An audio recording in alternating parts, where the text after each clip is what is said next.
เหตุจังใดเฮาก็มีวันสุดท้ายคือตายตายเบิดโลกก็ตายดวงอาทิตย์ก็ตายจากว่าซึ่งได้เกิดกับสิ่งนั้นดับซึ่งได้เกิดกับสิ่งนั้นตายสุดท้ายเอายังไปได้หมดสิ่งที่แสวงหาหวงแหนก็เกิดสร้างอารมณ์ความรู้สึกเกลียดกับรักกับเกลียดพอใจกับไม่พอใจนั่นแหละตัวสิติดไปฉะนั้นมันติดได้เพราะว่ามันติดไปมันยึดไปมันถือเอามันถือไปเพราะว่าความคิดมันหลอกอะไรเขาถูกวัฏฏะสงสารหรือความคิดอันหมุนวนวัฏฏะไปว่าหมุนไปว่าหลอกไปว่าวนสงสารก็คือสังขารนั่นคือความคิดหลอกให้สัตว์ทั้งหลายเวียนว่ายตายเกิดอยู่ในจักรนี้หมุนหลอกอยู่เพราะสมนี้แหละนั่นแหละจังหวะให้รู้พ้น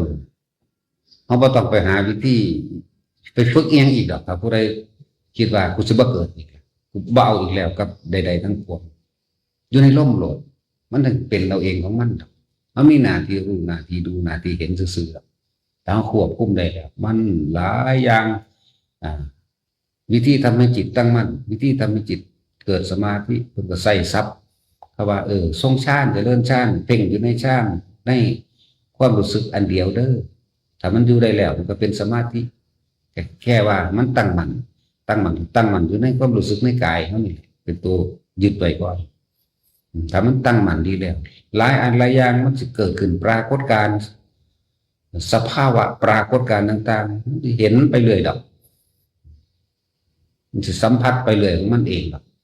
แต่ว่าเมื่อดูเมื่อเห็นเมื่อสัมผัสได้แล้วนั่นสิแต่เราบ่คิดบ่นึกนี่เห็นบ่นี่ความรู้สึกพอใจเลยบ่พอใจเกิดบ่ได้